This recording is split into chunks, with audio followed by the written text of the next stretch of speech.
کوئی لاکھ ہمیں پابند کرے، کوئی لاکھ ہمیں پابند کرے، اسلام کی دعوت زندہ ہے۔ میں رہتا ہے وہ تو تمام منکرات کے پھیلانے میں پوری دنیا کے اندر شیطان کی جماعت میں شامل ہو جاتا ہے۔ اوکے، بازار کو شیطان کا اڈا ہے، بازار شیطان کا اڈا ہے۔ اس لیے حضرت مولانا یوسف رحمۃ اللہ علیہ فرمایا کرتے تھے جو آدمی 6-8 گھنٹے بازار میں دے دے، اس یقین کو درست کرنے کے لیے مسجد میں اسی دن 8 گھنٹے دینے پڑیں گے، جو 8 گھنٹے بازار میں دینے کی وجہ سے اس کے یقین میں خرابی پیدا ہوتی ہے۔ یہاں 2 گھنٹے 2.5 گھنٹے کا کوئی مسئلہ نہیں، مسئلہ یہ ہے کہ یہ دیکھو کتنا وقت ان ماحول میں امت کا گزر رہا ہے جو خالص یقین کے بگاڑ کا سبب ہے، اس سے موازنہ کرنا چاہیے۔ یہ نہیں کہ ہمیں مسجد کو 2 گھنٹے 2.5 گھنٹے، اگر مسجد 2 گھنٹے 2.5 گھنٹے دینے کی بات چلائی گئی تو یہ ساری مسجدیں دفتر بن کے رہتے ہیں۔ امت کی تعلیم اور تربیت کا یہ مسجدیں اس وقت تک نہیں بن سکتی جب تک کہ ہر امتی کا فارغ وقت اس طریقے سے مسجد میں نہ لگے جس طریقے سے قرن اول میں حضرات صحابہ کا لگا کرتا۔ حضرت مولانا یوسف رحمۃ اللہ علیہ کے بیانات کے اندر فرمایا کرتے تھے میں نے پوری تحقیق کی، حضرت کو اللہ تعالیٰ نے سیرت کے اندر ایسی بصیرت اور ایسی گہرائی اور اس سے اصول کا استقرار استنباط کا ایسا ملکہ دیا ہے کہ حضرت مولانا علی میاں صاحب رحمۃ اللہ علیہ فرمایا کرتے تھے اور مولانا منظور نعمانی صاحب رحمۃ اللہ علیہ بھی فرمایا کرتے تھے کہ سیرت نگار اور سیرت کو پڑھنے والے بہت لوگوں کو ہم نے دیکھا ہے، لیکن ہم نے مولانا الیاس صاحب اور مولانا یوسف صاحب جیسا آدمی نہیں دیکھا۔ ایسا لگتا ہے جیسے حضرات صحابہ کے درمیان وہ پیدا ہوئے پلے بڑے، اتنی گہری نظر سیرت۔ تو مولانا یوسف صاحب فرماتے ہیں کہ میں نے محسوس کیا، غور کیا کہ ایک صحابی کے حصے میں سال کے اللہ کے راستے میں خروج کی جو مقدار ہے اور جو مدت ہے وہ 6 سے 7 مہینے، اور ہر صحابی کے حصے میں اپنے مقام پر رہتے ہوئے مسجد کے تقاضوں کے لیے 3-4 مہینے۔ اس طرح 2/3 اندرون بیرون دعوت کے تقاضوں پر ایک صحابی کا صرف ہوا کرتا تھا۔ بڑی مشکل سے 2 سے 3-4 مہینے اپنے ذاتی تقاضوں کے لیے وہ فارغ کر پائے کرتے تھے۔ یہ اصل بنیادی چیز۔ اور مولانا یوسف صاحب خود فرمایا کرتے تھے کہ امت کی سب سے بڑی بھول اور اجتماعی غلطی ہے کہ امت نے ان مساجد کو 5 وقتہ نماز کے ادا کرنے کی ایک جگہ انہوں نے سمجھ لیا اور اس کو قرار دے دیا، جس طریقے سے فرض حج ادا کرنے کے لیے حرمین شریفین ایک جگہ کی حیثیت، ایک فریضے کی ادائیگی کی جگہ جس طرح حرمین شریفین، اس طریقے سے 5 وقت کی نماز کی ادائیگی کی جگہ یہ مسجدیں ہیں۔ فرماتے تھے کہ اگر کوئی شخص مسجد آئے اور آنے کے بعد حضرات صحابہ کے میز پر ایمان کے اور علم کے حلقوں میں نہ بیٹھے تو پھر پہلے سے زیادہ اسباب کا یقین لے کر بازار میں جائے۔ حضرت فرمایا کرتے تھے ہمارے اسلام میں پہلا قدم کیا ہے؟ پہلا قدم یہ ہے ایک امتی کے دل کے گہرائی میں یہ بات اچھی طریقے سے اتر جائے کہ میرے تمام مسائل کا حل کا تعلق مسجد سے۔ یہ اسلام میں پہلا قدم اور پہلا زینہ ہے۔ جس طرح آج کے ہر مسلمان کو اپنے دنیاوی تمام مسائل کا حل ان دفتروں کے چکر کاٹنے میں نظر آ رہا ہے، اس طریقے سے اس کو مسجد کی طرف بار بار آنے جانے کے اندر اپنے دنیا کے تمام مسائل کا حل یقینی طور پر نظر آنے لگے۔ افسوس کی بات ہے قرن اول میں بیڑیوں کے اندر اپنے روزی روٹی کے مسائل کا حل کا یقین مسجد سے جس درجے میں تھا، آج کے مسلمان کو اس درجے کا یقین نہیں۔ آپ صلی اللہ علیہ وسلم فارغ ہوئے نماز سے اور مجلس لگی، حضرات صحابہ تشریف بیٹھے ہوئے ہیں، 100 بھیڑیے جنگل سے نکل کر آئے اور وہ بھی مجلس میں آ کے بیٹھ گئے۔ 100 بھیڑیے آ کر مجلس میں بیٹھ گئے۔ آپ صلی اللہ علیہ وسلم نے صحابہ سے فرمایا کہ یہ بھیڑیے اپنی روزی روٹی کا مسئلہ لے کر حل کرنے کے لیے آئے، بتاؤ تمہاری کیا رائے ہے؟ صحابہ نے عرض کیا یا رسول اللہ صلی اللہ علیہ وسلم آپ جو طے فرمائیں ہم اس پہ راضی ہیں۔ آپ نے فرمایا جس کے پاس ایک ریوڑ ہے وہ سال میں ایک بکری بھیڑیوں کے حوالے کر دے۔ حضرات صحابہ نے اپنی تنگی، اپنے فقر و فاقے کی شکایت کی، یہ تو بہت بڑی مقدار ہے، بہت بڑی خوراک ہے۔ تو آپ نے بھیڑیوں کی طرف 3 انگلی سے اشارہ کر کے فرمایا کہ تم ان کے ریوڑ میں سے چھپٹے مار کے اپنی ضرورت کی مقدار اور خوراک لے جائے کرو، اور تمہارے لیے ہے، تمہارا حصہ ہے۔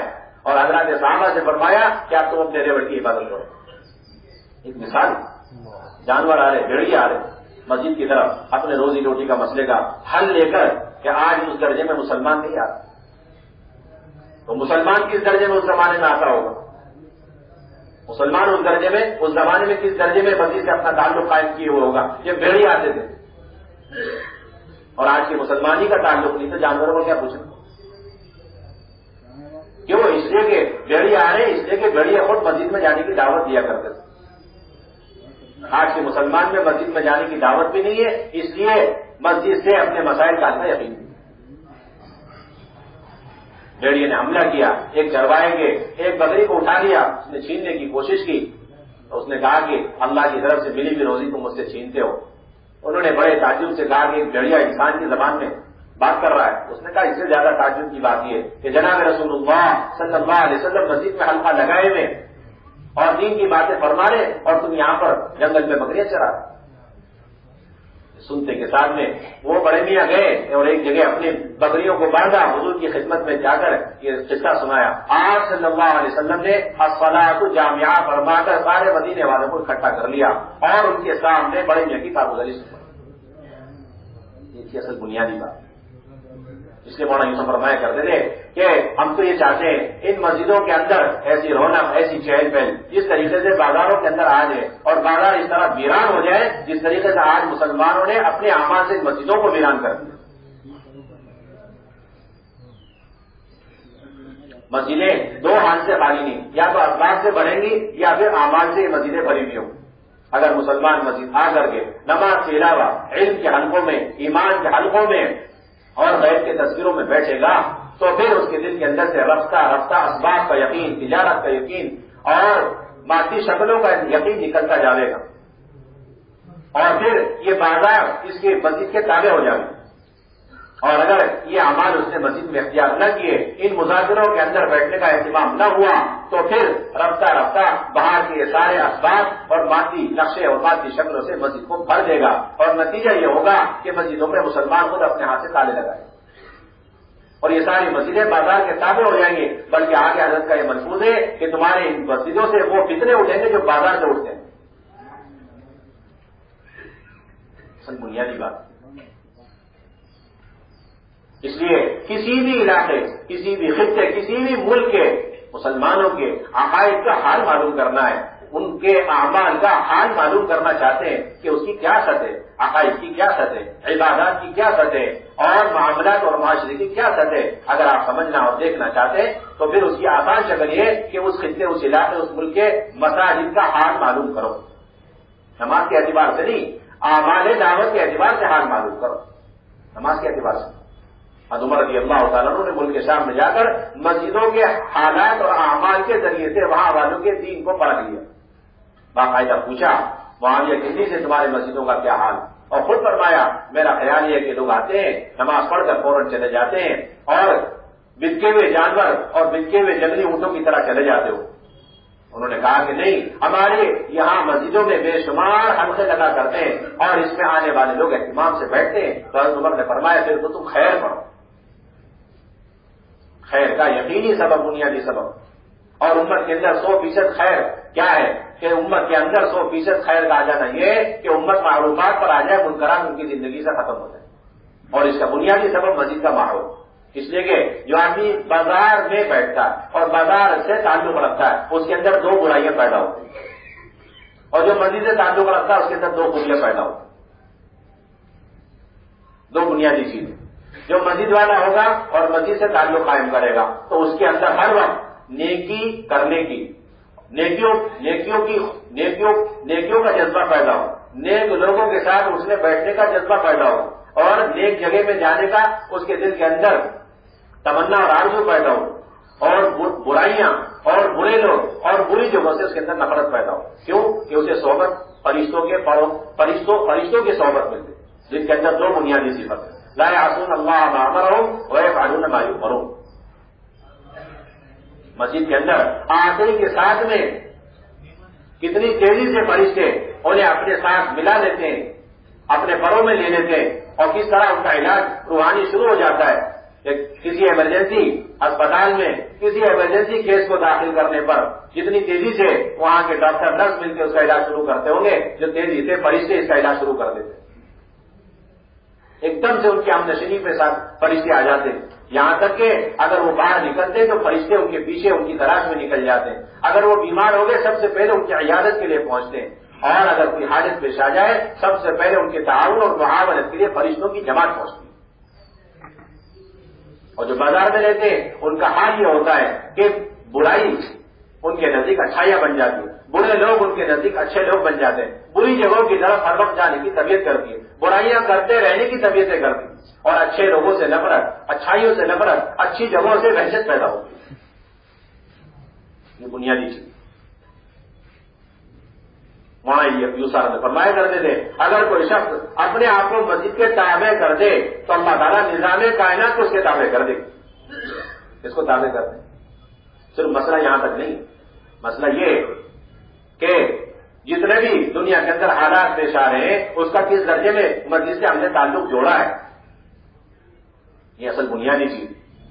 آپ صلی اللہ علیہ وسلم کا حال تھا، سیرت کی کتابیں، حدیث کی کتابیں پڑھی ہوئی، اگر ذرا سی کہیں تیز آندھی طوفان ہوائیں چل جائیں آپ صلی اللہ علیہ وسلم فوراً مسجد کی طرف اس وقت تک واپس نہیں آتے، واپس تشریف نہیں لاتے جب تک کہ حالات سازگار نہ ہو جائے۔ اگر سورج گرہن اور چاند گرہن تو آپ صلی اللہ علیہ وسلم فوراً مسجد اور فوراً نماز کی طرف متوجہ ہو، جب تک سورج گرہن اور چاند گرہن ختم نہ ہو جائے اس وقت تک آپ صلی اللہ علیہ وسلم واپس آنے کو تیار ہیں۔ ایسے جیسے آج اپنی دنیاوی حاجتوں کو لے کر مسلمان اغیار کی طرح ان دفتروں کی طرف اور مادی شکلوں کی طرف دوڑتے، جب تک حالات صحیح نہ ہوں اور ان کے مطالبے پورے نہیں ہوتے واپس نہیں آتے۔ یہ سارے کام مسلمان پر عمل میں مسجد میں کیا کرتا تھا، وہ سارے کام آج مسلمان مسجد سے تعلق نہ ہونے کی وجہ سے ان دفتروں کے ذریعے سے کرانے کی کوشش کر رہا ہے۔ آگ لگ جائے تو اس طرح مسجد کی طرف چل کر آئے آج کا مسلمان، اسے بجھانے کے لیے جس طریقے سے عمر رضی اللہ تعالیٰ عنہ مدینے کو جلا کر راکھ کرنے والی آگ کے ہررا نامی کاٹی سے نکلنے پر آرام سے اطمینان سے مسجد چل کے تشریف لا رہے، کہیں پیغام پہنچانا ہے، ہواؤں کے نظام کو تابع کرنا ہے۔ عمر رضی اللہ تعالیٰ عنہ مسجد کے ممبر سے آواز لگا رہے یا ساری جبل، اور اللہ رب العزت اپنی قدرت سے ہواؤں کے نظام کو تابع اور مسخر فرما کے 6 مہینے کی دوری پر گئی ہوئی اس جماعت تک حضرت عمر کی آواز کو پہنچایا۔ جس لمحے یہاں سے آواز نکلی حضرت عمر کے زبان سے، اسی لمحے اللہ رب العزت نے اس آواز کو وہاں کی جماعت کے کاموں تک پہنچا دیا، اسی لمحے۔ انہوں نے خود آ کر کہا، امیر المومنین جمعے کا دن تھا اور عین خطبے کا وقت تھا، اچانک ہم نے آواز سنی کہ آپ کی آواز آ رہی یا ساری الجبل یا ساری الجبل۔ بنیادی بات نظام کائنات کا تابع مسخر ہونا، یہ مسلمان کے مسجد کے تابع ہونے کے بقدر۔ پانی کا نظام نہیں ہے، آپ صلی اللہ علیہ وسلم کی خدمت میں آ رہے ہیں، درخواست کر رہے ہیں، آپ نے فوراً دعا مانگی، پانی کا انتظام ہو گیا، ایسی بارش کہ کہہ رہے اس سے پہلے کوئی بادل نہیں، ایک دم سے بادل آ گئے اور بارش کا سلسلہ شروع ہو گیا، 1 ہفتے تک سورج نظر نہیں آیا، پھر آئے کہنے کہ بارش بہت زیادہ ہو گئی، سیلاب کی شکل اختیار کر گئی اور مویشی انسان ہلاک ہو رہے ہیں، دعا فرمائیں۔ آپ صلی اللہ علیہ وسلم نے فوراً دعا مانگی، اسی وقت سورج نکل گیا، بادل چھٹ گئے، آسمان زمین کے درمیان کا سارا نظام مسجد سے جوڑا گیا، اس سے جوڑا گیا۔ آپ صلی اللہ علیہ وسلم ایک مشرک کو مسجد میں اس لیے رکھ رہے ہیں تاکہ وہ مسجد کے ان اعمال کے ماحول کے ذریعے سے دین اسلام کے لیے تیار ہو جائے، اس کا دل نرم ہو جائے۔ 3 دن تک جو مشرک قتل ہونے کے لیے تیار، اسلام قبول کرنے کے لیے تیار نہیں، آپ اندازہ لگائے 4تھے دن غسل کر کے آ کے کلمہ پڑھ کے اسلام میں داخل ہو۔ 3 دن تک وہ کون سا، 4تھے دن ایسا کون سا آپ صلی اللہ علیہ وسلم نے حربہ یا حیلہ اختیار کیا جس کی وجہ سے وہ آج اسلام میں داخل ہو؟ مسجد کا ماحول ہے، بس مسجد کا بنیادی ماحول۔ چوروں کو مسجد میں باندھ کے رکھا جاتا تھا تاکہ اس کے اندر چوری کی نفرت پیدا ہو جائے۔ قاضی شریح رحمۃ اللہ علیہ کا حال تھا، بخاری شریف کی روایت ہے کہ وہ قرضدار کو بھی مسجد کے ستون میں باندھ کے رکھا کرتے، اس کو قرضدار کو، تاکہ جب تک وہ مسجد کے ستون میں رہے گا جلدی سے قرضے کی ادائیگی کی فکر پیدا ہو جائے۔ آپ اندازہ لگائیں، جو لوگ مسجد کے باہر رہے اور ان سے کسی وجہ سے کوئی گناہ سرزد ہو گیا، جیسے مسجد پہنچے ان کے اندر ایسی ندامت، ایسی حضرت اور احساس، اپنے گناہ کا احساس پیدا ہوا کہ وہ اس گناہ کے کفارے کے طور پر اگر ایسی سزا کی شریعت کی طرف سے جس میں جان چلی جائے اس کے لیے وہ تیار ہو جائے کرتے. ایک صحابی سے ایک صحابیہ سے زنا سرزد ہو گیا اور زنا کا ارتکاب ہوا. مسجد کے باہر ہے, باہر کا ماحول ہے, لیکن جیسے مسجد پہنچتی ہے حضور اکرم صلی اللہ علیہ وسلم سے درخواست کر رہی تو پھر نہیں یا رسول اللہ, یا رسول آپ مجھے پاک فرما دیں. آپ نے فرمایا کس چیز سے؟ انہوں نے کہا مجھ سے زنا ہو گیا. آپ نے فرمایا کہ تم حمل سے ہو, تمہارے اوپر تو سزا ہے شرعی, لیکن اس بچے کے اوپر تو کچھ نہیں. لہٰذا جب ولادت ہو جائے پھر آپ, یہ ایک موقع تھا, انہیں کسی طریقے سے اپنے اقرار سے انکار کرنے کا ایک موقع دیا گیا, لیکن دل کے اندر بات اتر چکی. جیسے ولادت ہوئی ایک دم سے اس بچے کو لے کر آپ صلی اللہ علیہ وسلم کی خدمت میں دوبارہ وہ صحابیہ پہنچ گئی اور کہنے لگے یا رسول اللہ آپ نے فرمایا تھا یہ بچہ ہو گیا ہے, اب آپ مجھے پاک فرمائیں. آپ نے پھر فرمایا کہ ابھی تو دودھ پینے کا زمانہ ہے, جب اوپر کی غذا شروع ہو جائے پھر لے کر کے آنا. یہ دوسرا موقع دیا تاکہ کسی طریقے سے وہ اپنے اقرار سے مکر جائے, پھر جائے, لیکن دل میں بات اتر چکی تھی. جب دودھ کا زمانہ ختم اور اوپر کی غذا کھانے لگا تو اسے ایک روٹی کا ٹکڑا پکڑایا اور اسے لے کر کے حضور کی خدمت میں پہنچ گئی. آپ صلی اللہ علیہ وسلم نے مسجد کے اندر حکم دیا کہ ان کو سنسار کیا جائے. چنانچہ انہیں باہر لے جا کر جب سنسار کرنے لگے, حضرت خالد رضی اللہ تعالیٰ عنہ کے اوپر جب ان کی خون کی چھینٹیں پڑی, انہیں ناگواری ہوئی, تو آپ صلی اللہ علیہ وسلم نے محسوس فرمایا اور آپ نے فرمایا کہ خالد اس خاتون نے ایسی سچی پکی توبہ کی ہے کہ اگر اس کی توبہ کو سارے مدینے والوں پر تقسیم کر دیا جائے تو سب کے لیے کافی ہو جائے. اسی اصل بنیادی بات. کون سا ایسا عمل تھا جس کا آپ صلی اللہ علیہ وسلم نے مسجد سے تعلق قائم نہیں؟ آپ صلی اللہ علیہ وسلم کا معمول مسجد کے اندر آنے والے لوگوں کو ایک ایک فرد کو لے کر جماعت کی شکل میں, افراد کی شکل میں مغیبات کے تذکرے فرماتے. کبھی آپ صلی اللہ علیہ وسلم بیٹھے دجال کے تذکرے فرما رہے, کبھی آپ صلی اللہ علیہ وسلم جنت کے تذکرے فرما رہے. ایک بڑے میاں ہے, کہنے لگے یا رسول اللہ صلی اللہ علیہ وسلم ہم نے سنا ہے کہ جنت کے اندر ایک درخت ہوگا جس سے جنتیوں کو تکلیف پہنچے گی. آپ نے فرمایا کون سا درخت؟ انہوں نے عرض کیا بیری کا درخت. آپ نے فرمایا اللہ کے ارشاد ہے فی سدر مخضود کہ وہ جنتی ایسے باغات میں ہوں گے جس کے اندر بے خار کی بیریاں ہوں گی. صحابی نے عرض کیا رسول اللہ وہ کانٹے کہاں چلے جائیں گے؟ آپ نے فرمایا ہر کانٹے کے بدلے اللہ رب العزت ایک پھل لگائیں گے اور ہر پھل کے اندر 70 ذائقے ہوں گے اور ہر ذائقہ دوسرے ذائقے سے جدا ہوگا. آپ نے تذکرہ شروع فرما دیا. یہ ایمان کا حال. صحابی نے عرض کیا یا رسول اللہ صلی اللہ علیہ وسلم اس درخت کا سایہ کتنا وسیع ہوگا؟ آپ نے فرمایا ایک سیاہ سفید رنگ کا کوا تسلسل کے ساتھ 1 مہینے تک اڑتا رہے تب بھی وہ اس درخت کے سائے کے منتہا تک پہنچ نہیں سکتا. کتنا لمبا وسیع سایہ.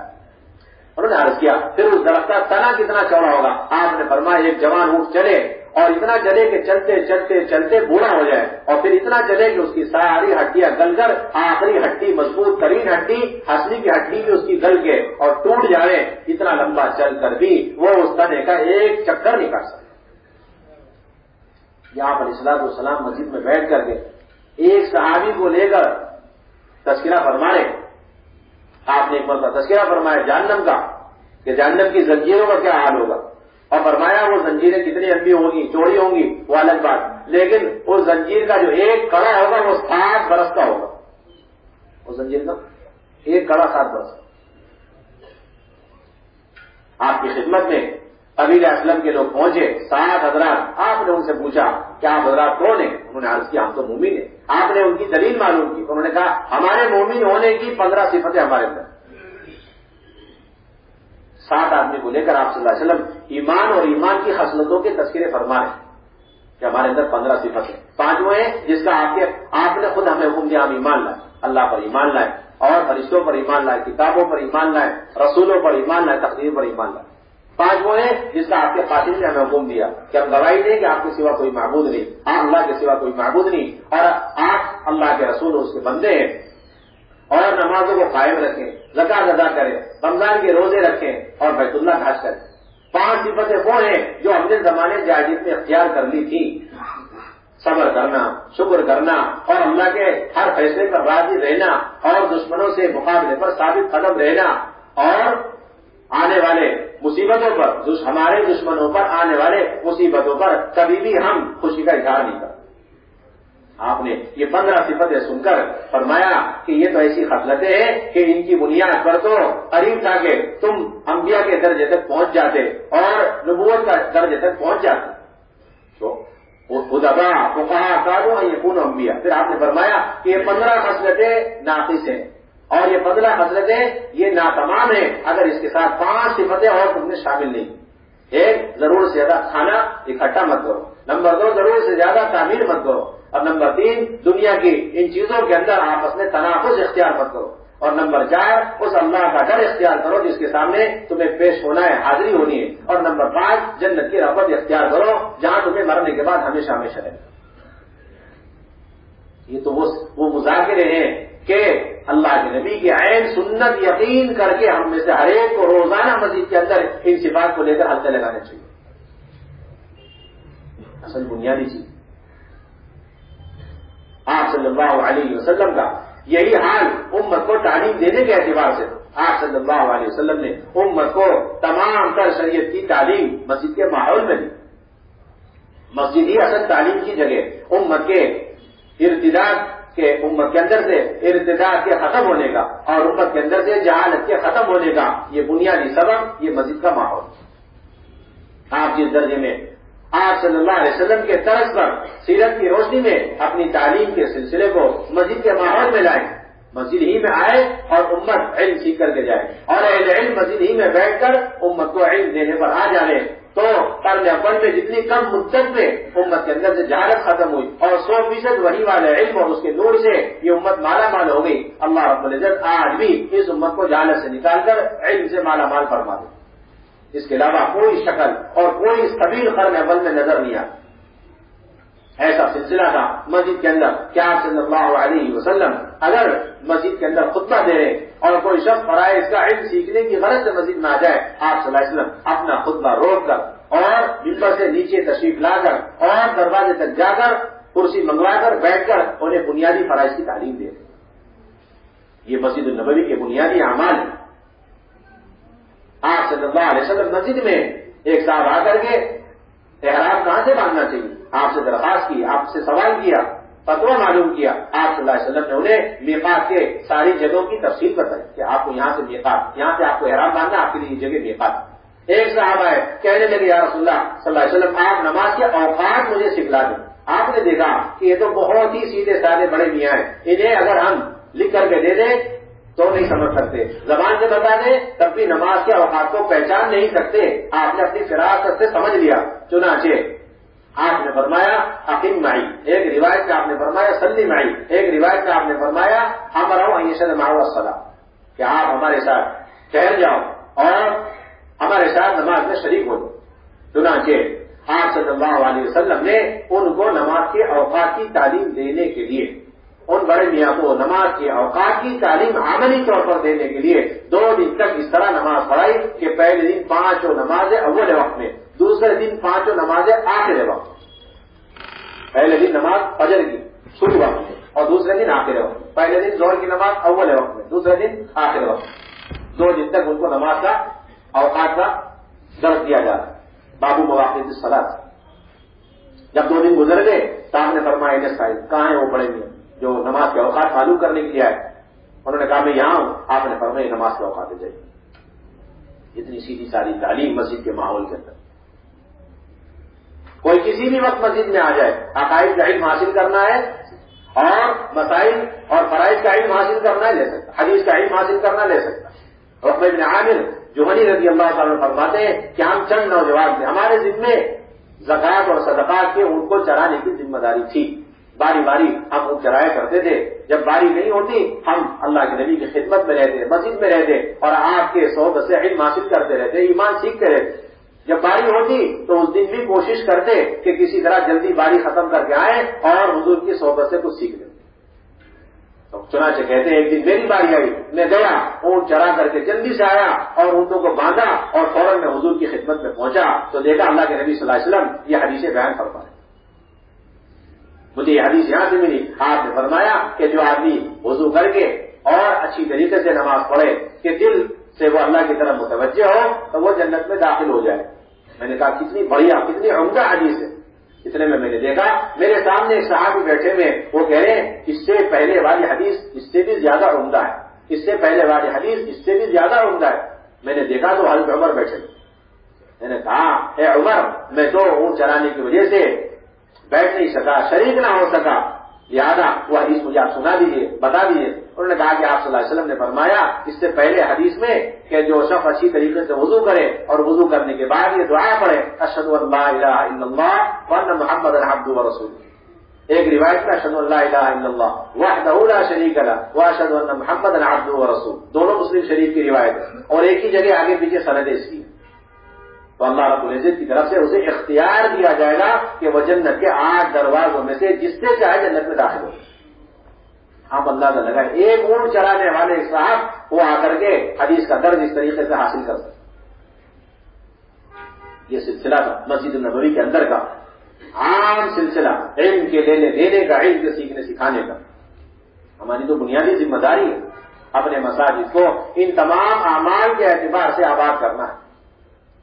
میرے بھائیوں دوستوں بزرگوں، آپ صلی اللہ علیہ وسلم نے جتنے بھی حضرات صحابہ رضی اللہ عنہم اجمعین کو گشت کروائے اور خود حضرات صحابہ رضی اللہ تعالی عنہم نے ملاقاتیں کی، گشت کیے، ان سارے گشتوں کا، ان سارے ملاقاتوں کا خلاصہ اور موضوع یہ ہوا کرتا تھا کہ لوگوں کو کس طریقے سے منکرات کے، غفلت کے ماحول سے نکال کر مسجد کے ماحول میں لائے۔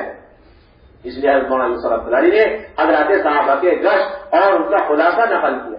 حضرت عبداللہ بن رواحہ، حضرت عمر رضی اللہ تعالی عنہ اور حضرت ابو ہریرہ رضی اللہ تعالیٰ عنہ، حضرت معاذ بن جبل رضی اللہ تعالیٰ عنہ، یہ چاروں صحابہ کے واقعات نقل کیے کہ وہ کس طرح لوگوں کا ہاتھ پکڑ کے کہتے اٹھو چلو ہم اللہ کے تذکرے کریں اور تھوڑی دیر اپنا ایمان تازہ کر لیں۔ لوگوں نے شکایت کی یا رسول اللہ صلی اللہ علیہ وسلم عبداللہ بن رواحہ کو دیکھیے، یہ مستقل ایمان کو چھوڑ کر عارضی ایمان کی ہمیں دعوت دے، ہم تو آپ پر مستقل ایمان لا چکے۔ آج یہی زام اور یہی دعویٰ ایک ایک ایمان والے کے دل کے اندر پیدا ہوگی۔ ہمیں کیا ضرورت ہے ایمان کی دعوت کی یا ایمان کی مجلسوں کی، مغربات کے تذکیروں کی، ہمیں کیا ضرورت ہے؟ آپ نے فرمایا اللہ رب العزت ابن رواحہ پر رحم فرمائے، وہ ان مجالس کو پسند کرتے ہیں جس پر اللہ رب العزت فخر فرماتے ہیں۔ اور انہوں نے خود کہا کہ اگر ہم ایمانی مجلسوں میں نہیں بیٹھیں گے اور غیب کے تذکرے سنیں گے نہیں، کریں گے نہیں، تو ہمارا ایمان کفر کی طرف اتنی تیزی سے پلٹ جائے گا، نفاق کی طرف اس سے زیادہ تیزی سے پلٹ جائے گا جتنی تیزی سے ہانڈی کے اندر ابلنے والی چیزیں اوپر سے نیچے پلٹ جائے گا، اتنی تیزی سے پلٹ جائے گا۔ اور قیامت کے موقع پر جتنے بھی فتنوں کا تذکرے احادیث میں ملتے ہیں، ان سارے فتنوں سے حفاظت کا جو سب سے اہم اور بنیادی عمل اللہ کے نبی صلی اللہ علیہ وسلم نے احادیث میں بیان فرمایا ہے، اس میں بنیادی عمل جماعت کو لازم پکڑنا، بنیادی عمل عموم کے ساتھ سمٹ کر رہنا، اور بنیادی عمل مسجد کو لازم پکڑنا۔ یہ تینوں لازم منظور، جو مسجد میں آ گیا اسے جماعت اور عموم دونوں چیزیں مل جائیں۔ مسجد سے ہٹا ہوا آدمی اور مسجد سے دور رہنے والا آدمی وہ اپنے آپ کو فتنوں سے بچا نہیں سکتا۔ یہ بات بالکل یقینی، قرب قیامت میں سارے فتنوں سے بچنے کا بنیادی علاج، بلکہ یہاں تک آیا ہے کہ اگر قرب قیامت میں اس طریقے سے جب تسلسل کے ساتھ فتنے آئیں گے، جس طریقے سے لڑی کے ٹوٹنے پر موتیاں تسلسل سے اور تسبیح کے دانے گرتے چلے جاتے ہیں، اس زمانے میں جماعت کو لازم پکڑنے کے لیے اگر ایسا ہی بادشاہ مل جائے، ظالم بادشاہ کہ وہ روزانہ تمہیں کوڑے لگاتا ہو اور تمہارے سارے حق کو مار لیتا ہو، تو اس کے ساتھ چمٹ کے رہنے میں ان سارے فتنوں سے تمہاری حفاظت ہے۔ اس کے ساتھ چمٹ کے رہنے میں ان سارے فتنوں سے مارنے کی حفاظت ہے۔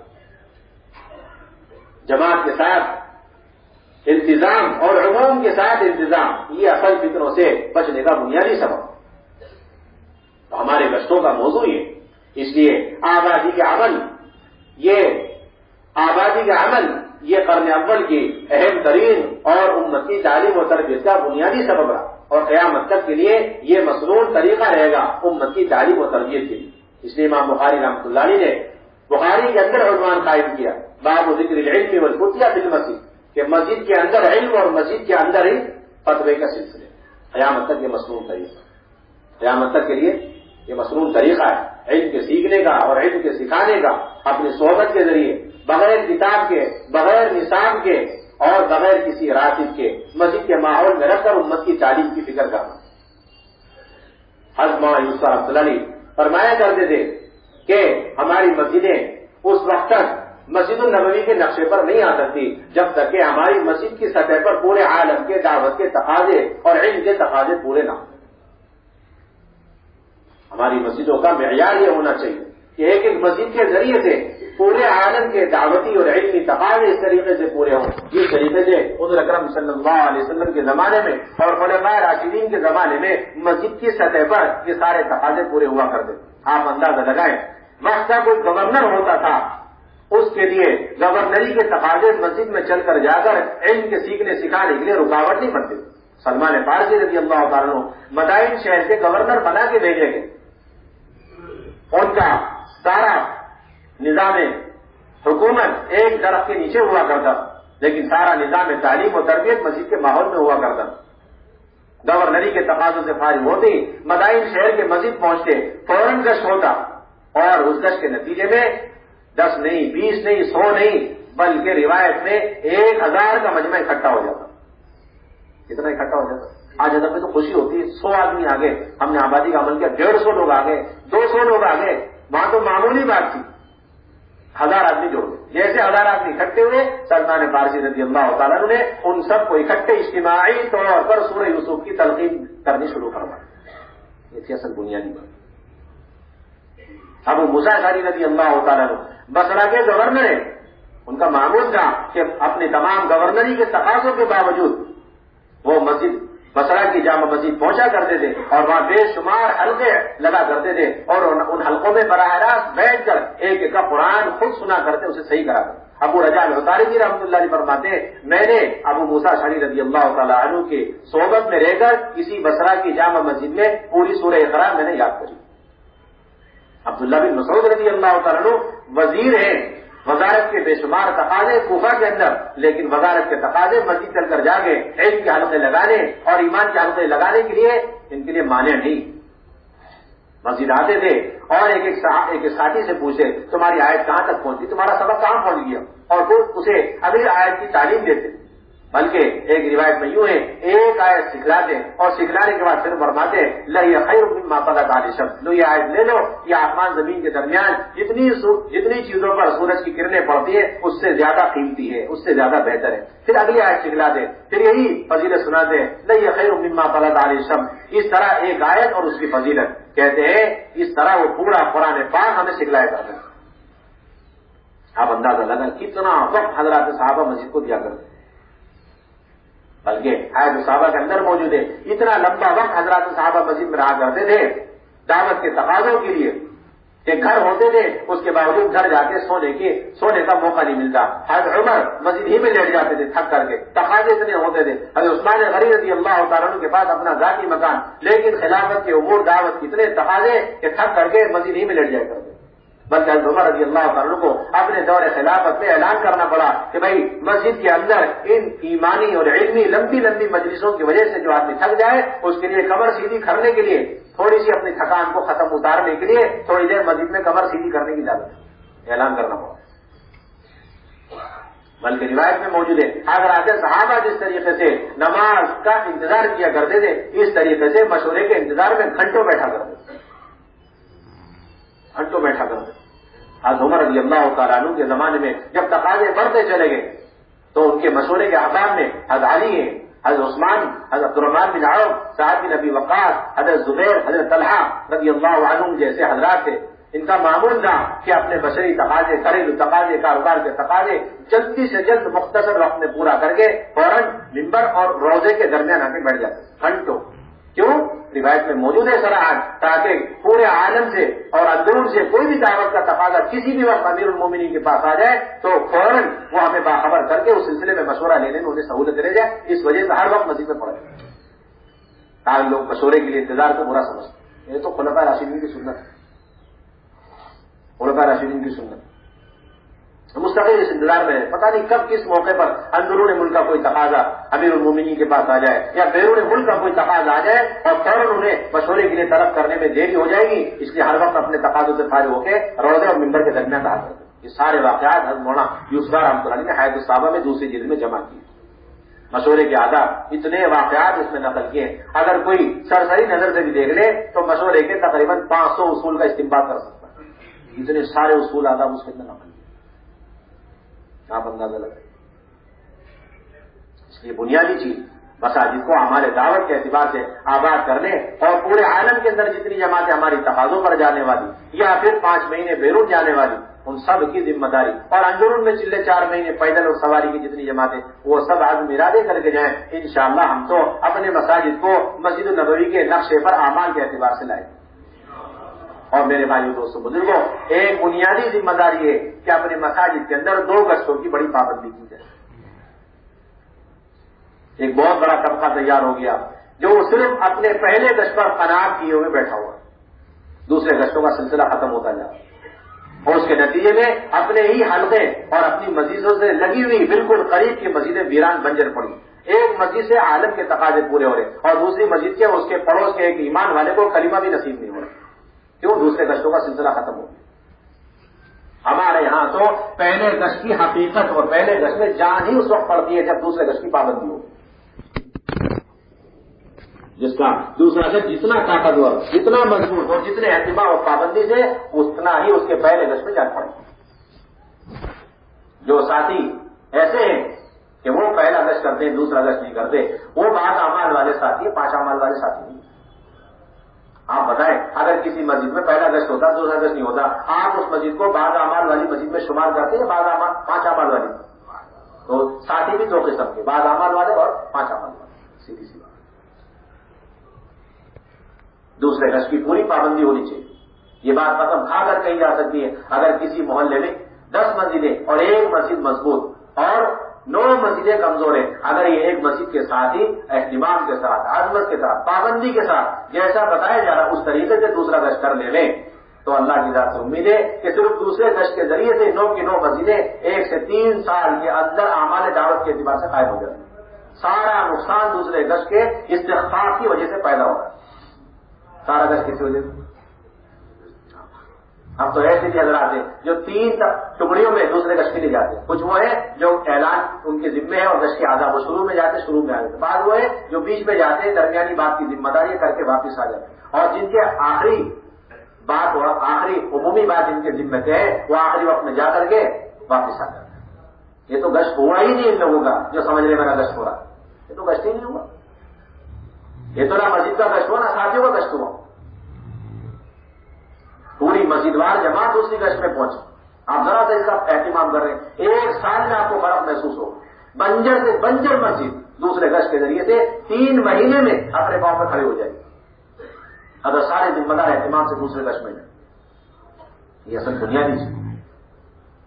اسی طرح ایک اہم بنیادی درخواست یہ ہے کہ شہروں اپنے قرب و جوار کے گاؤں دیہات ہیں، اطراف ہیں، اس کے اندر کام کو جمانا، اور دوسرے اس کے قرب و جوار اور قریب کے اضلاع ہیں، اور اپنے صوبے کے دور دراز کے علاقے بنجر علاقے، ان کے اندر کام جمانے کے لیے 3 باتوں کا اور اہتمام کرنا ہے جو کل سے کارگزاری کی روشنی میں ہمارے سامنے بات آتی ہے۔ ایک یہ کہ ہر پرانا ساتھی اپنا وقت متعین کر کے خود محنت کر کے اپنی جماعت پر، کیونکہ حضور صلی اللہ علیہ وسلم نے اگر کسی عمل پر حضرات صحابہ کو نبوت کے مل جانے کے بعد ڈالا ہے تو وہ انفرادی دعوت اور اپنی محنت کر کے تشکیل کرنا، وصولیابی کرنا، سب سے پہلا کام حضرات صحابہ کو سکھلایا۔ ایک صحابی کو اپنے خاندان میں بھیج دیا، اپنے قبیلے میں بھیج دیا، ایسے خاندان ایسے قبیلے کہ ان کے لیے بددعائیں کرانے کے لیے آتے تھے، یہ تو ماننے والے نہیں، آپ تو بددعائیں کر دیں۔ جیسے لوگ آتے نا، ہم نے دوسرا گشت بہت کر لیا، ذرا سا اٹک نہیں پڑا، تو کئی بن عامر دوسی پہنچے تھے، تھوڑے دنوں میں واپس آ کے درخواست کی آپ بددعائیں کریں۔ نہیں، میں تو لعنت کرنے کے لیے نہیں بھیجا، میں تو رحمت للعالمین بنا کے بھیجا، جاؤ آپ محنت کرو، تمہارے جیسے بے شمار لوگ تمہارے خاندان قبیلے میں موجود ہے، جاؤ محنت کرو۔ چنانچہ وہ گئے اور سارے تقاضے چھوڑ کر کے عمومیت کے ساتھ اپنے محلے میں، اپنے خاندان میں، اپنے گاؤں میں محنت کرتے رہے۔ بدر بھی ختم، احد بھی ختم اور خندق بھی ختم۔ خیبر کے موقع پر آگے پیچھے وہ 80 گھرانے کو لے کر کے حضور کی خدمت میں حاضر ہوئے۔ کتنے گھرانے کو لے کر؟ 80 گھرانے کو لے کر، جس میں حضرت ابو ہریرہ رضی اللہ تعالیٰ عنہ کی۔ یہ اصل بنیادی بات۔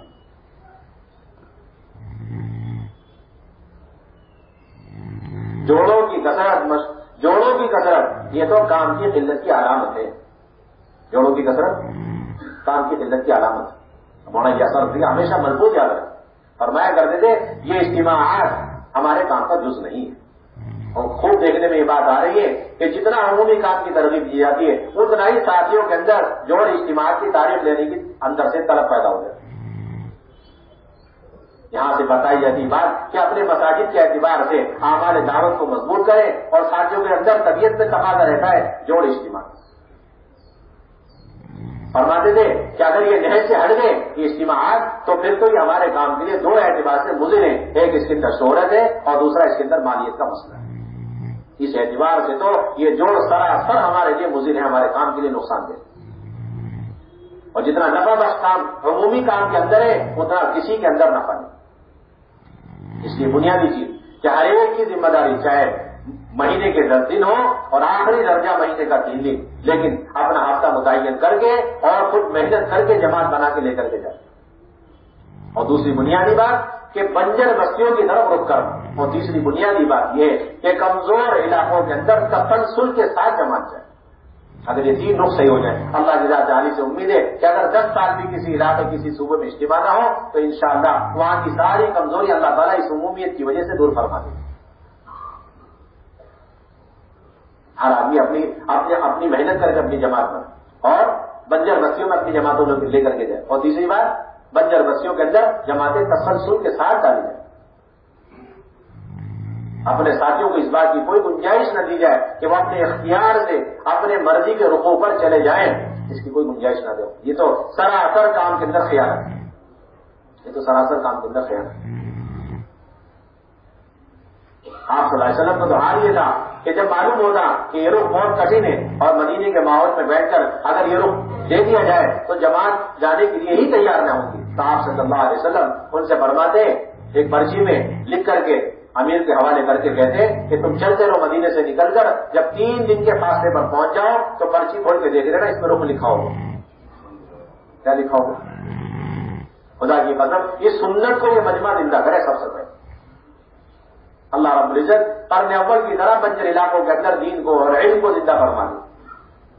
3 دن کے بعد کھول کے دیکھنا اس میں رخ ملے گا اور پھر ساتھیوں کے سامنے بات رکھو کہ جو اب جانے کے لیے تیار ہے وہ چلے اور جو واپس jana چاہتا ہے واپس. اتنی دور کے بعد کہ واپس جو جانا چاہتا تھا وہ بھی واپس نہ جا سکے, آگے بڑھتا چلے جائے. یہ اصل بنیادی چیز. ہر ایک کی بنیادی ذمہ داری اپنی جماعت خود بنا. ہر ایک کی ذمہ داری بنجر علاقوں کے اندر اپنی جماعتوں کو لے کر کے چلے اور اس کے ساتھ ساتھ تسلسل کے ساتھ جماعت کو ڈالا جائے. تعقیب الجیوش حضرت مولانا یوسف رحمۃ اللہ علیہ نے حیات الصحابہ پہ عنوان قائم کیا. پیدل پہ مسلسل ایک پٹی پہ جماعتیں بھیجی جائیں. حضرت خالد بن ولید رضی اللہ تعالیٰ عنہ کو اللہ کے نبی صلی اللہ علیہ وسلم نے یہی ہدایت دی کہ جاؤ بحرین, جاؤ نجران اور جا کر کے فوراً گشت کرو, محنت کرو اور وہ دین اسلام میں داخل ہو جائے تو پھر آگے نہیں بڑھنا بلکہ وہیں رہ کر کے انہیں بنیادی فرائض کی تعلیم دینا اور انہیں بھلائی کا حکم کرنا, برائی سے روکنا, اور جب یہ کام بھی ہو جائے تو آپ کارگزاری کا خط لکھنا. اب ہم آگے بتائیں گے تمہیں کیا کرنا. چنانچہ ایسی کہ حضرت خالد بن ولید رضی اللہ عنہ پہنچتے ہی انہوں نے صبح سے لے کر شام تک 2 کی جوڑیاں گھوڑ سوار کی بنائی اور وہ یہ اعلان کرتے ہوئے گشت کر رہے تھے اسلم و تسلم کہ اسلام میں داخل ہو جاؤ سلامتی پالو گے. چنانچہ شام تک سارا علاقہ اسلام میں داخل ہو. پھر خیمے لگا کر حلقے لگا کر انہیں نماز سکھلانے اور فرائض کی تعلیم دینے میں مشغول ہو گئے. جب اس سے بھی فارغ ہو گئے تو خط لکھا, کیا رسول اللہ صلی اللہ علیہ وسلم آپ نے جیسا فرمایا ویسا ہم نے کیا, اب کیا کرنا. اور ابھی ہم یہی ٹھہرے ہوئے ہیں اور انہی کاموں میں مشغول ہیں. جب تک آپ کا اگلا فرمان نہیں آئے گا ہم نہ واپس آئیں گے نہ ہم ادھر کو اس جگہ کو چھوڑ کے کہیں اور جائیں. یہ تھی اصل سنت طریقے جس میں بڑی کوتاہی ہو رہی ہے. تو آپ صلی اللہ علیہ وسلم فرمایا خط میں آپ نے جوابی خط لکھا کہ ٹھیک ہے اب ان کو مزید ترغیب دو, مزید ڈراؤ, آخرت کی فکریں دلاؤ, ایمانیات کے مذاکرے کرو اور اچھی طریقے سے ان کو دین پر جماؤ, اور جب اچھی طرح جم جائے تو اب نقد جماعت ان کے سرداروں کی بنا کر پھر مدینہ طیبہ لے کر جاؤ. آئے تو صاحبوں میں سارے واقعات جمع کرو. یہ دین 3 چیزوں کی ضرورت ہے. آپ کا متعین کر کے جماعتیں جاؤ. اور یہ بھی درخواست ہے کہ جماعتوں کی کمی کی بنیادی وجہ یہ ہے کہ ہم افراد سازی کا کام نہیں کرتے. ہماری ذمہ داری ہے کہ حضور اکرم صلی اللہ علیہ وسلم کے نہج اور سنت پر اپنے ایک ایک فرد کو دعوت کے ذمہ داری پر کھڑا کریں اور ان کو ذمہ داریاں اپنی موجودگی میں دیں اور نگرانیاں کریں کہ وہ کس طریقے سے جماعتوں کو لے کے چل رہے ہیں، کس طریقے سے جماعتوں کو چلا رہے ہیں. اس لیے کہ آپ کے ذمہ دو کام ہیں، ایک تو مامورین کو تیار کرنا، مامورین کی ڈیلیوری، اور دوسری ذمہ داری عمرا کی ڈیلیوری. امیروں کی بھی ڈیلیوری چاہیے. اس کی ڈیلیوری، امیروں کی ڈیلیوری. ہر پرانے ساتھی کے ذمے ایک سال میں 4 امیر تیار کر کے دیں. کتنے امیر تیار کریں؟ 4 امیر تیار کریں. ہمارے کوئی اصول نہیں کہ جو کوئی پرانا ساتھی کسی مسجد کا ہے وہ زندگی بھر وہاں سے چلے کی جماعت لے کے چلتا رہے امیر بن کے، زندگی بھر 3 دن کی جماعت میں ہمیشہ امیر بن کے چلتا رہے. ہمارے یہاں کوئی اصول نہیں. یہ تو آپ لوگوں نے خود ہی بنا دیا. اللہ کے نبی کی سنت یہ ہے کہ اگر ابو بکر عمر کسی جماعت کے امیر بن کے چل سکتے ہیں تو حضرت اسامہ بھی ابو بکر عمر کے امیر بن کے چل سکتے ہیں. ہمارے کیا مانے؟ اس میں کیا شرم حیا کی بات ہے؟ اس میں کیا بڑے عمر کی چھوٹے عمر کی قید؟ کچھ نہیں. ایک امانت ہے، جلدی سے جلد دے دو آپ امت کو، جلدی سے جلد دو. یہ ہے اصل بنیادی چیز. 3 سے 4 مرتبہ ایک پرانا ساتھی سیر و ضامہ امیر بن کے جا سکتا ہے، باقی 8 مرتبہ وہ اپنے دوسرے ساتھیوں کو قوت کے ساتھ، ہمت کے ساتھ ذمہ داری سونپے، خود مامور بن کے جاوے، نگرانی کرے، کیسے مشورے کرا رہا، کیسے جماعتیں چلا رہا، کیسے سنتوں کی تعلیم دے رہا. جو کمی بیشی ہو جائے تو سوچے میری ہی غلطی، اللہ سے بھی مانگے اور اسے پیار محبت سے تنہائی میں اسے کام سکھلائے. اس طرح 1 سال کے اندر جلدی سے جلد 3 امیروں کی ڈیلیوری کرے، تب کام میں ترقی ہوگی. اب تو اور بھی کام سمٹتا جا رہا، سارے پرانے اکٹھے ہو کر ایک جماعت میں جا رہے، سارے پرانے اکٹھے ہو کر ایک جماعت میں جا رہے. نہیں بھائی، سب سے زیادہ نقصان اسی سے ہوگا. سیرونر کے خروج سے لے کر چلے کا 4 مہینے کا سارا خروج اسی میں سمٹ کے رہے گا. نتیجہ یہ ہوا کہ تشکیل کا سارا سلسلہ بند، کیونکہ سارے ذمہ دار وغیرہ تیار ہے، اور جب وقت ہو جائے گا ٹکٹ بن گیا اور اکٹھے ہو کر کے نکل جائے. یہ سلسلہ ہر ایک کی ذمہ داری، ہر فرد امت کو اپنے محنت کا میدان بنا اور ان کی تشکیلیں کرے، انہیں تیار کرے. جب تک ذمہ دار حضرات میدان میں نہیں اتریں گے اس وقت تک اللہ کی مددیں نہیں اتریں گی. اللہ کی مدد نہیں اتر سکتی. میدان میں ذمہ داروں کو اترنا ہے. یہ تقسیم کار ہمارے یہاں نہیں کہ ہم مشورے والے، تشکیل والے دوسرے سب کے لوگ، وصولیابی والے تیسرے سب والے، بستر لانے والے چوتھے سب والے. ہمارے یہاں کوئی اصول نہیں. ہمارے ہم مشورے والے اور یہ سب میدانی کام کرنے والے، یہ کوئی اصول سیرت میں نہیں ہے.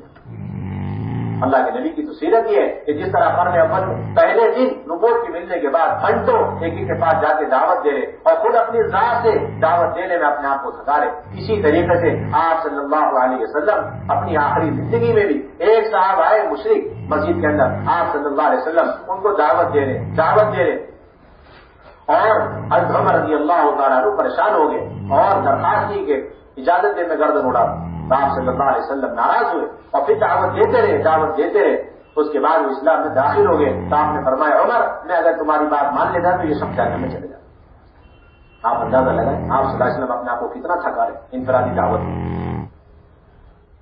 سب سے بڑی بنیادی سنت، جس طرح مسجد کے ماحول میں لا کر دعوت دینا سنت، اس طرح اپنی ذات سے جا کر کے دین کی دعوت کو پہنچانا بنیادی دعوت کی سنت ہے. اس پر قائم رہنا ہے.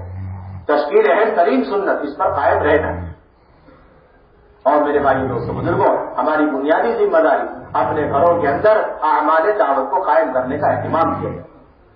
اس لیے کہ اللہ رب العزت نے قیامت تک کی آنے والی خواتین کی تعلیم اور ان کی تربیت کے لیے اعمال متعین فرما کے قرآن میں دیے ہیں. قرآن کا حلقہ اللہ کا امر ہے، حدیث کا حلقہ لگانا لینا اللہ کا امر ہے. حضرت مفتی شفیع صاحب رحمۃ اللہ علیہ نے مفسرین کے حوالے سے لکھا ہے کہ ان آیات کے اندر خطاب اگرچہ ازواج مطہرات کے لیے ہے لیکن حکم قیامت تک کے لیے عام ہے. جس کا مطلب یہ کہ قیامت تک کے آنے والے لوگوں کی تعلیم و تربیت یہ قرآن اور حدیث کے اندر اللہ نے رکھی ہے. اس کی تاثیر، اس کا حلقہ لگانے میں اللہ نے تاثیر رکھی. ایسی اللہ تربیت فرمائیں گے جس طرح حضرت عمر رضی اللہ تعالیٰ عنہ جیسے ضدی لوگوں کی قرن اول میں تربیت فرمائیں. اصل بنیادی بات جو کتنا سخت دل ضدی قسم کا انسان کسی گھر کے اندر کسی خاندان کے اندر نہ دین پہ چلنا چاہتا اور دین کے معاملے میں دین کی محنت میں روڑا اور رکاوٹ بنا ہوا ہے، اللہ رب العزت اس کی تربیت فرما دیں گے اگر اس گھر کے اندر قرآن اور حدیث کے حلقے کا اہتمام. حضرت عمر خود فرماتے ہیں کہ میں نے رات کو اپنی بہن کو مارا، رات جب میں نے اپنی بہن کو مارا اس وقت بھی وہ سورہ اقرا کی آیات پڑھ رہی تھی اور مار کے تھکے میں لیٹ گیا. صبح کے وقت جب میری آنکھ کھلی اس وقت بھی سورہ اقرا کی آیات کی پڑھنے کی میری بہن کی آواز میرے کانوں میں گونج رہی تھی. بس ایک حلقے کے اندر ایک رات کے اندر میری طبیعت اور میرا دل پلٹ گیا، اسلام کی طرف میری طبیعت اور میرا دل مائل ہو گیا۔ آپ اندازہ لگائیں، جب حضرت عمر رضی اللہ تعالیٰ عنہ ہدایت پر آ سکتے ہیں ایک دن کے حلقے کی وجہ سے، تو پھر جس کے اندر اللہ نے پہلے سے اسلام اور ایمان کا نور رکھا ہے، وہ ان قرآن اور حدیث کے حلقوں کی وجہ سے کتنا دین کی طرف مائل ہوگا، کتنے اعمال میں ترقی ہوتی چلی جائے گی، کیونکہ اللہ کا وعدہ ہے انما یرید اللہ لیذھب عنکم الرجس اہل البیت ویطہرکم تطہیرا۔ ہم کھانے پینے کی سنتیں یاد رکھتے ہیں اور عادات کی سنتیں یاد رکھتے ہیں، لیکن دعوت کی سنتیں اور اس میں بھی گھر کے اندر قرآن کا حلقہ لگانا دعوت کی اہم ترین سنتیں اور حدیث کے حلقے لگانے اہم ترین سنتیں، اس کے کوئی تذکرے، اس کا کوئی تصور ہمارے یہاں نہیں۔ اللہ نے صاف فرمایا جتنے بھی گناہوں کی گندگی ہے اس سب کو ہم دور کر دیں گے اور تمہیں مکمل پاک صاف کر دیں گے۔ یہ اعمال تطہیر ہے، یہ اعمال تطہیر ہے۔ اللہ کی ذات مطہر اور اللہ کی ذات مزکی ہے۔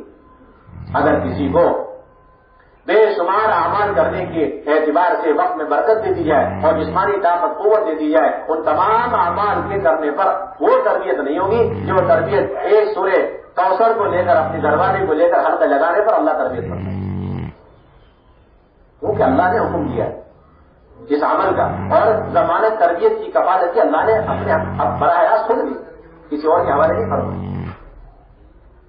اور اتنا قدیم اور اتنا پرانا عمل کہ سیرت میں غور کرنے سے یہ معلوم ہوتا ہے کہ آپ صلی اللہ علیہ وسلم کو نبوت کی ذمہ داری کے مل جانے کے بعد ہمارے نبوت میں سب سے پہلا عمل جس سے اللہ کے نبی نے اپنی نبوت کی محنت کا آغاز فرمایا وہ قرآن کا حلقہ اور حدیث کا حلقہ۔ بخاری شریف کی روایت ہے، بابو کئی بکان بدء الوحی الی رسول اللہ صلی اللہ علیہ وسلم۔ آپ صلی اللہ علیہ وسلم نے وحی کے مل جانے کے بعد سب سے پہلے حضرت خدیجہ کو آ کر سارا واقعہ سنایا۔ یہ واقعہ ہم پڑھتے ہیں تو درس حدیث کے درس بخاری، اور یہ خود واقعہ ہو رہا ہے عملاً، تو کیا حدیث کا حلقہ نہیں؟ آپ سوچیے۔ اور اسی میں اللہ کے نبی صلی اللہ علیہ وسلم نے وہ آیت پڑھ کے سنا، اقرأ باسم ربک الذی خلق، 3 مرتبہ کھینچ کر چھوڑ کر پڑھنے کو کہا، میں نے کہا ما انا بقاری۔ پھر اس کے بعد جبرائیل امین نے یہ آیتیں میرے سامنے پڑھ کر کے سنائی، اور یہ آیت اللہ کے نبی صلی اللہ علیہ وسلم حضرت خدیجہ کو سنا۔ سیرت میں کہیں نہیں ملتا کہ وہاں غار حرا میں نبوت کے مل جانے کے بعد، غار حرا میں نبوت کے مل جانے کے بعد کہیں اور گئے ہو اور یہ سارا واقعہ سنایا، یا کسی کو یہ آیتیں سنائی، کہیں واقعات کہیں نہیں۔ بخاری شریف کے اندر موجود سب سے پہلے گھر اور حضرت خدیجہ کو لے کر حدیث کا حلقہ قرآن کا، کتنا قدیم عمل آپ بتا دیں۔ آپ کا تو حال یہ تھا کہیں بھی چلے جاتے تھے وہاں پہ قرآن کا حلقہ لگا رہے، حدیث کا حلقہ لگا رہے۔ آپ صلی اللہ علیہ وسلم کا معمول تھا اگر اپنے سسرال چلے گئے تو ساس سسر اور اپنی اہلیہ کو لے کر قرآن کا حلقہ لگائے۔ ہم عائشہ پہ زنا کی تہمت لگ گئی، واقعہ اس کو مشہور ہے۔ اللہ کے نبی گئے اور فرمانے لگے کہ عائشہ توبہ کرو۔ ہم عائشہ اپنی والدہ کو دیکھ رہی، وہ بھی رو رہی، اپنے ابا کو دیکھ رہے، وہ بھی رو رہے۔ آپ فرمانے کہ توبہ کر لو، اللہ تعالیٰ بڑے غفور الرحیم ہے، اگر زنا کیا اللہ معاف کر دیں گے۔ ہم عائشہ فرماتی ہے اللہ جانتے ہیں کہ میں اگر ان کی بات مان کے توبہ کر لوں تب بھی میں بری ہوں، اور میں توبہ نہ کروں تب بھی میں بری ہوں، اللہ جانتے ہیں۔ اور مجھے یقین تھا اللہ رب العزت میری برات کے سلسلے میں کچھ نہ کچھ آیات اتاریں گے، لیکن میری حیثیت اور میری ذات اس سے بہت کمتر ہے کہ میری شان میں میری برات کے سلسلے میں اللہ تعالیٰ آسمان سے آیت اتار دے جس کی تلاوت قیامت تک ہوتی رہے۔ کہتی ہے کہ بس میں سوچ ہی رہی تھی، اتنے میں اللہ کے نبی کے اوپر وحی کے اترنے کے آثار، اور اللہ کے نبی صلی اللہ علیہ وسلم مسکراتے ہوئے پھر فرمانے لگے عائشہ تمہیں خوشخبری و بشارت ہو، انتظار نہیں فرمایا، بلکہ اسی وقت سورہ نور کی دوسرا رکوع پورا کا پورا عائشہ رضی اللہ عنہ کے برات میں اللہ نے کہا ان الذين جاءوا بالافك عصبة منكم لا تحسبوا شرا لكم بل هو خير لكم لكل امرئ منهم ما اكتسب من الاثم والذي تولى كبره منهم له عذاب عظيم۔ اندازہ لگائیں، اسی وقت اللہ کے نبی صلی اللہ علیہ وسلم نے یہ ایک رکوع کا حلقہ لگا دیا، اسی وقت حضرت ابوبکر ہے اور ام رومان پردے میں بیٹھی حضرت عائشہ صاحب، اتنا اہتمام۔ امام بخاری نے تو اتنے سارے عنوانات قائم کیے، گھر کے اندر تعلیم دینے کے اور قرآن کے حلقے لگانے، حدیث کے حلقے کے شمار کرنا مشکل۔ اگر کوئی شخص گھر میں آئے تھکا ہوا ہے اور آنے کے بعد حلقہ نہ لے سکے سو جاوے تو پھر اس کے بعد تھکان ختم ہو گئی اور نیند سے بیدار ہو جاوے، آدھی رات میں بھی وہ حلقہ لے سکتا ہے۔ باب العلم والعظت باللیل عنوان قائم کیا امام بخاری، رات کے وقت میں اپنے بیوی کو علم سکھلانا اور وعظ و نصیحتیں کرنا۔ ام سلمہ رضی اللہ تعالیٰ فرماتی کہ آپ صلی اللہ علیہ وسلم آئے اور آرام فرمانے لگے، پھر اچانک آپ بیدار ہوئے، استيقظ النبي صلی اللہ علیہ وسلم ذات لیلۃ فقال سبحان الله ما انزل من الليل الفتنه وما فتح من الخزائن ايقظوا صواحبات الحجر فرب كاسد في الدنيا عارف في الاخره رواه البخاری. مختصر سی عنوان قائم کیا امام بخاری. دیکھو اللہ کے نبی صلی اللہ علیہ وسلم رات میں ام سلمہ کو لے کر کے حدیث کیا ہوتا ہے، اتنا اہتمام قرآن کا حلقہ گھر میں اور حدیث کا حلقہ دے. اللہ معاف فرمائے، کام کرنے والا ایک طبقہ ایسا کہ جو ابھی تک اپنے گھروں کے اندر اپنی ذات سے ان دونوں حلقوں کا اہتمام نہیں کرتا، جس کی وجہ سے سب سے زیادہ بڑی تیزی سے بے دینی، جہالت، بے پردگی کام کرنے والوں کے گھروں کے اندر داخل ہوتی جاتی ہے. ابھی تک اس کی اہمیت نہیں. باہر کے تقاضوں کا اتنا غلبہ کہ گھر آ کر کے اپنے گھر والی اور بچوں کو لے کر حلقہ لگانے کی توفیق نہیں. یہ کوئی کام نہیں ہمارا. کامل و مکمل اللہ کے نبی کی اتباع دعوت کی سنتوں کے اندر اس وقت ہوگی جب ہم اپنے گھر میں بھی اہتمام سے وقت لے کر اپنے بیوی بچوں کو لے کر قرآن کے حلقے میں خود براہ راست شریف اللہ کے نبی کی سنت سمجھ. اور کسی بھی شریعت کے اندر، سیرت کے اندر کوئی عذر ایسا شرعی نہیں ملتا جس کی وجہ سے حضور صلی اللہ علیہ وسلم نے قرآن کا حلقہ اس گھر میں لگانے سے منع کر دیا ہو یا عذر والی کو اس حلقے سے اٹھا دیا ہو. بلکہ روایت میں تو یہ ملتا ہے، سیاہ سکہ کی روایت میں بات ملتی ہے کہ شرعی عذر کے ہوتے ہوئے اس گھر میں قرآن کا حلقہ اور عذر والی کو بٹھایا جا اہتمام کے ساتھ. مسلم شریف کی روایت ہے، حضرت عائشہ رضی اللہ تعالیٰ فرماتی ہے کان رسول اللہ صلی اللہ علیہ وسلم متکئا علی حجری وانا حائض فیقرأ القرآن. آپ صلی اللہ علیہ وسلم مجھ پر ٹیک لگائے ہوئے اور میں ایام سے ہوں اور آج قرآن کی تلاوت فرمانے میں سنتی جاتی. یہ اصل بنیادی چیز. جتنا آپ سیرت پر کام کو لائیں گے اتنا اسباب ہدایت سے قریب ہوتے چلے جائیں گے اور ہدایت عام ہوتی چلی جائے گی. اور جتنا اس کام کو تجربوں اور شخصیتوں کے حوالے کریں گے اتنا اسباب ہدایت سے دور ہو کر امت ہدایت اور اسباب ہدایت سے محروم ہو جائے گی. اصولی بات، یہ اصل بنیادی چیز. کیوں؟ اس لیے کہ عام حالات میں شیاطین خواتین کو اتنا گمراہ نہیں کر سکتے جتنا حضور کے ایام میں شیاطین خواتین کو گمراہ کر سکتے. ایسے موقع پر تو ان کو فرشتوں کا ماحول، فرشتوں کے پروں کے اثر میں رکھنا، اس کے لیے قرآن حدیث کا حلقہ اہتمام کے ساتھ لگانا. اگر کسی گھر میں صرف میاں بیوی ہیں، بچے نہیں ہیں اور ایسا شرعی عذر پیش آ جاوے، کرارے اپنی اہلیہ کو لے کر کے قرآن پڑھتا جاوے اور اس کی گھر والی سنتی رہے، یہ اللہ کے نبی کی عین سنت ہے.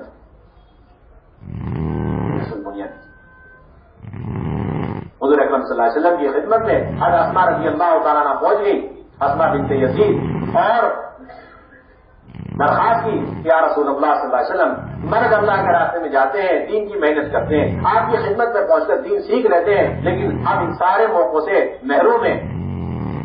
آپ ہمارے لیے بھی کوئی وقت اور دن مقرر فرما دیں تاکہ ہم بھی دین آپ سے سیکھ سکیں. چنانچہ آپ صلی اللہ علیہ وسلم نے ان کے درخواست پر ان کے لیے ایک وقت، ایک دن مقرر کیا اور اس میں جمع کر کے ان سے دین کی باتیں اور احکامات کی تعلیم انہیں. آپ صلی اللہ علیہ وسلم کی دنیا سے پردہ فرمانے کے بعد مدینہ طیبہ کے اندر کسی گھر میں خواتین جمع ہو جاتی اور ازواج مطہرات میں سے جو حیات تھی اس وقت ایک یا دو، وہ پردے کے ساتھ جا کر ان خواتین کو دین کی باتیں سمجھایا کرتی، دین کی باتیں سنایا کرتی. یہ ایک ایک ایمان والی کے ہدایت پر اور اعمال پر اور فرائض پر، پردے پر آنے کا یہ مصنون طریقہ ہے کہ ان کے لیے آپ دینی ماحول قائم کریں اور اس کے اندر ایک ایک ایمان والی کو لا کر کے جوڑیں. اسی لیے ہر محلے کے اندر چند مکانات کے بیچ میں ہفتواری تعلیم کی بنیاد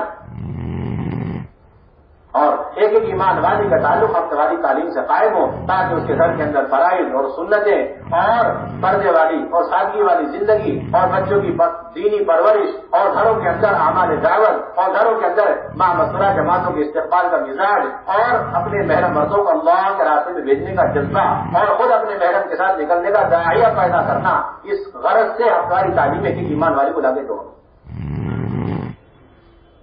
دو بہنیں عشرے والی، دو بہنیں عشرے والی اور تین بہنیں ایک ایک بار سے روزہ لگائی ہوئی. اگر اس طرح 5 بہنیں ہیں آپ محلے میں تعلیم شروع کرائیں. 3 بہنیں ایک ایک مرتبہ سے روزہ لگائی ہوئی اور 2 بہنیں عشرے والی، آپ محلے میں تعلیم شروع کرائیں. 4 بنیادی عمل، استقبال، کتابی تعلیم اور 6 صفات اور تشکیل. 1 ہفتے منتخب سے اور 1 ہفتے فضائل اعمال مع فضائل صدقات. 6 صفات اور تشکیل دونوں ایک بہن کے ذمے. ہفتے کی تعین کے بغیر 4 سے 5 ہفتے کے دوران آپ ہفتے واری مشورے سے مردوں کا بیان دے کر کوشش کریں ہماری ہفتے واری تعلیم مشورہ جماعت ہو کے نکلنے کا موضوع بنے، نہ جماعتیں نکلیں یا کم سے کم جوڑے نکلیں. ہمارے یہاں یہ کوئی سلسلہ نہیں ہے کہ مہینے میں یا 3 مہینے میں ایک جماعت بھی نکالنے کا ہم آپس میں مشورہ کریں. نہیں، ہر ہفتے ان خواتین کو اللہ کے راستے میں نکالنا ہے جن کے اندر اللہ کے راستے میں نکلنے کا جذبہ پیدا ہو رہا ہفتہ واری تعلیم کے ذریعے. آج ایک جوڑے نکلیں گے، انشاءاللہ پوری جماعتیں نکلیں گی ہفتہ واری تعلیم کے ذریعے سے. عالم بھر کے